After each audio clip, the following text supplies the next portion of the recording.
भगवान ने निवेदन किया, बाबा आज के दिन इंद्र महाराज की पूजा आखिर क्यों होती है? नंद बाबा ने कि बाबा कहने लगे, लाला इंद्र महाराज की पूजा प्रतिवर्ष हम लोग करते हैं। इंद्र महाराज हमें कितना सुंदर हरी भरी घास, ये सुंदर वायु, ये हवा, ये सभी उन्हीं की तो देन है, इसलिए उनकी प्रतिवर्ष हम पूजा किया करते हैं। भगवान ने कहा, जो 100 यज्ञ कर लेता है वो इंद्र की पदवी पा लेता है। और इंद्र कोई भगवान नहीं है। अरे पूजा ही करनी है तो मेरे गोवर्धन भगवान की करो। बोले लाला जी गोवर्धन भगवान कौन है? बोले मेरे गोवर्धन भगवान सिर्फ दर्शन ही नहीं देंगे, तुम सबका भोग भी खाएंगे। अब आप के गांव में कथा पहले भी हुई है, आपके गांव में कथा पहले भी हो चुकी है। किसी को मालूम है कि गोवर्धन का पूजन भगवान ने क्यों कराया? गोवर्धन का पूजन क्यों कराया? चर्चा वही है, कथाएं अलग नहीं होती, कथाएं सब वही होती हैं, लेकिन पत्तों पर जाने से पहले जड़ में घुसना जरूरी है कि इसकी जड़ क्या है, आखिर ऐसा क्यों हुआ, भगवान ने गोवर्धन का पूजन क्यों कराया, उसको अपनी उंगली पर क्यों धारण किया? इसका एक कारण था। कारण यह था कि जिस समय रामावतार में सेतु का निर्माण हो रहा था, सारी वानर सेना पत्थर पर राम लिख देती थी, पत्थर तैरने लगता था। हनुमान जी ने सोचा सेतु का निर्माण काफी बाकी था, तो सोचा कि क्यों ना मैं बड़े बड़े पर्वत उठा लाऊं तो सेतु का निर्माण जल्दी पूरा हो जाए। हनुमान ने विशाल स्वरूप बनाया और उत्तरांचल की ओर चले गए। हनुमान जी जितनी भूमि की परिक्रमा कर लेते हैं उतनी पृथ्वी उठा लेते हैं। हनुमंत लाल गए और एक पर्वत का चक्कर लगाया, अपने रोम रोम में पहाड़ बांध लिए, पर्वत का चक्कर लगाया। उस पर्वत का नाम था गोवर्धन। चक्कर लगाया, गोवर्धन कहने लगा, ए भैया आप कौन हो और हमारे इर्द गिर्द क्यों घूम रहे हो, क्यों चक्कर लगा रहे हो? हनुमान जी ने कहा, भैया मेरा नाम है राम भक्त हनुमान और मैं तुम्हें यहां से उठाकर ले चलूंगा। ए भैया कहां ले चलोगे मुझे? मैं तुम्हें वहां ले चलूंगा जहां पर मनुज अवतार लेकर परमपिता परमेश्वर खुद इस धराधाम पर पधारे हैं। नर लीला हेतु सेतु का निर्माण हो रहा है। सभी पत्थर पर राम लिख करके सेतु में डाल दिया जाता है और वो तैरने लगते हैं। तुम्हें मैं ले चलूंगा, सेतु के काम आ जाओगे, लेकिन भैया थोड़ी जल्दी करो, हमारे राजा की आज्ञा है, जैसे सेतु का निर्माण पूरा हो जाएगा। महाराज सुग्रीव ने कह दिया, जैसे सेतु का निर्माण पूरा हो जाएगा मैं अपने दोनों हाथ ऊपर उठा दूंगा, जिसके हाथ में जो पत्थर हो अपनी जगह पर छोड़ देना। हनुमान जी ने कहा, भैया जल्दी चलो, सेतु का निर्माण थोड़ा ही रह गया है। गोवर्धन कहने लगा, मैं नहीं जाऊंगा, तुम्हारा क्या भरोसा, मुझे ले जाकर कहीं बीच रास्ते में पटक दोगे। बोले कहा गिरीश सुनी ये हनुमाना,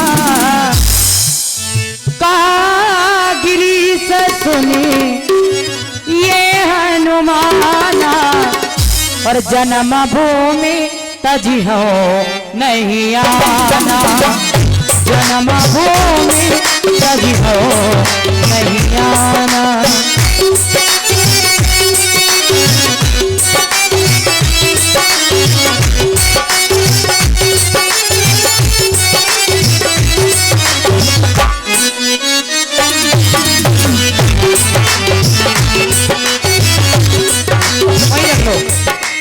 वहीं पर रख लो साइड में।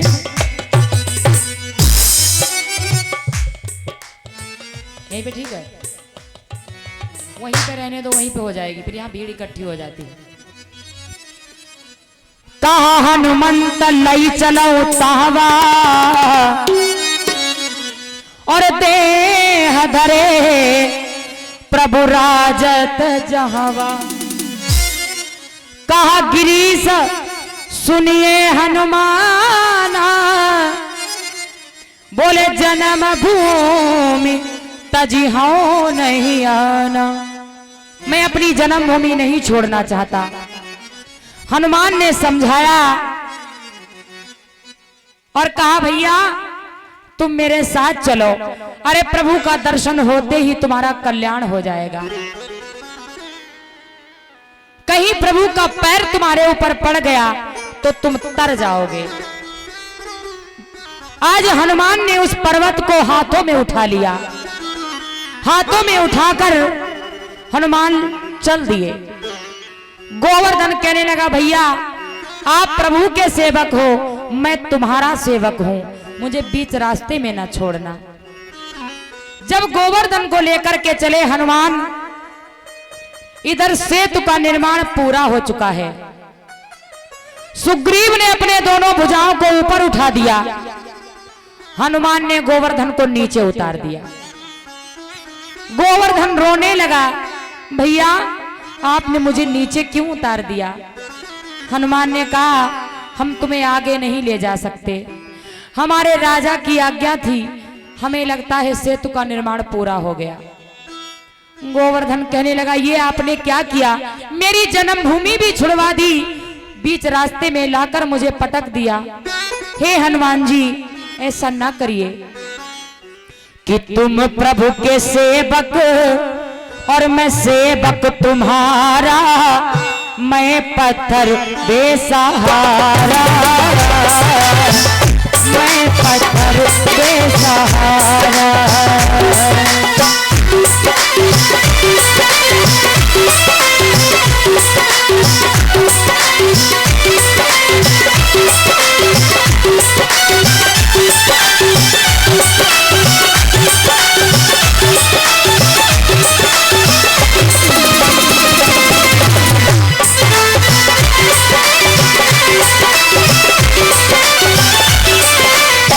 राम चरण से सभी करेंगे, पग लगते भव सिंधु तरेंगे। राम चरण से सभी करेंगे, पग लगते भव सिंधु तरेंगे। मैंने क्या अपराध किया तो परिणाम उपकार किया तो, अब छोड़ कर मुझको यूं बेसहारा, मैं पत्थर बेसहारा, मैं पत्थर बेसहारा।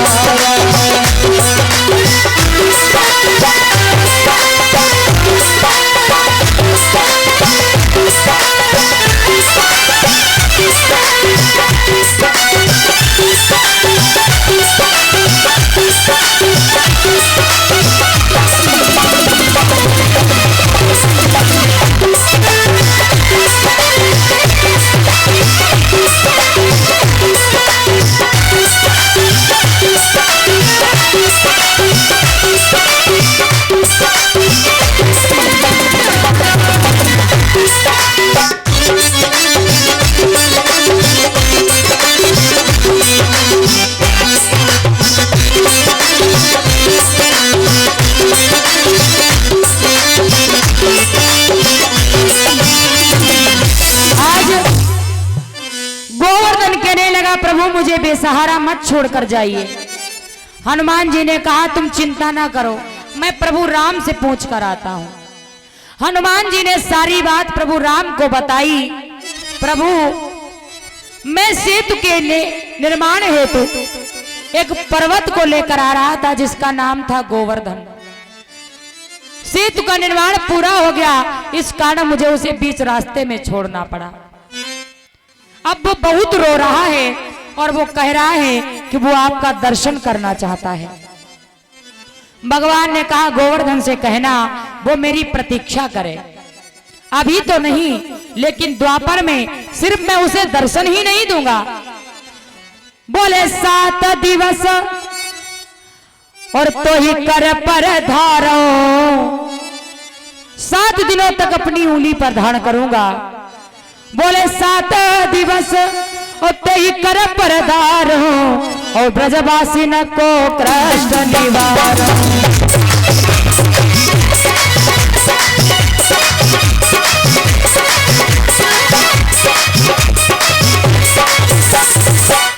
7 दिवस ते ही कर पर धारो, ब्रजवासी न को कष्ट निवारो। 7 दिनों तक अपनी उंगली पर धारण करूंगा, और तो और उसका पूजन भी करवाऊंगा। आज वही समय है। भगवान कन्हैया कह रहे हैं बाबा हम सब गोवर्धन भगवान की पूजा करेंगे। नंद बाबा ने चारों तरफ घोषणा करवा दी, कल इंद्र महाराज की नहीं बल्कि गोवर्धन महाराज की पूजा होगी। नंद बाबा बोले कन्हैया कहूं इंद्र महाराज नाराज ना हो जाए। कन्हैया बोले चिंता ना करो, दिन से मैं निपट लूंगा। सबरी पूजा की तैयारी करवे लगे।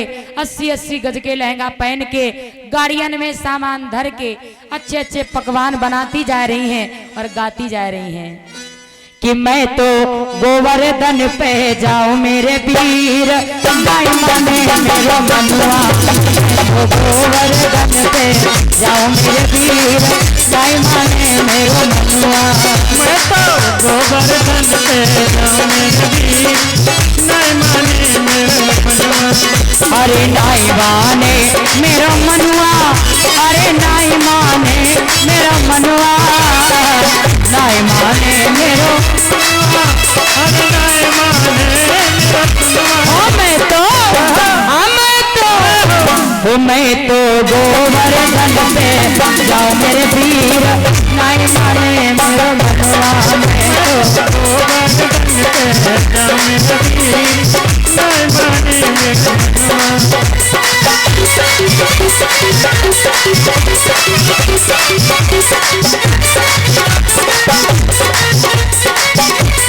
भगवान नंद बाबा के साथ जब पहुंचे, नंद बाबा से की बाबा पहले मेरे गोवर्धन भगवान को स्नान कराओ। सबरे जमुना से पानी भर भर के लाए लग गए, 20 बकरियां पड़ गई। नंद बाबा बोले लाला तेरे गोवर्धन भगवान की तो मूछों गिरी ना भई, हम सबन की कमर टेढ़ी पड़ गई है। कन्हैया बोले आंखें बंद कर लो। भगवान ने मानसी गंगा का प्रादुर्भाव किया और मानसी गंगा के जल के द्वारा गोवर्धन भगवान को स्नान कराया गया। बोलो मानसी गंगा मैया की। अब परीक्षित जी महाराज आप उठो, दोनों लोग, यज्ञपति महाराज सपत्नी आप सभी पहले पूजन करें गोवर्धन भगवान का। भोग लाई है। 7 कोस की करो परिक्रमा, 7 कोस की दूं परिक्रमा।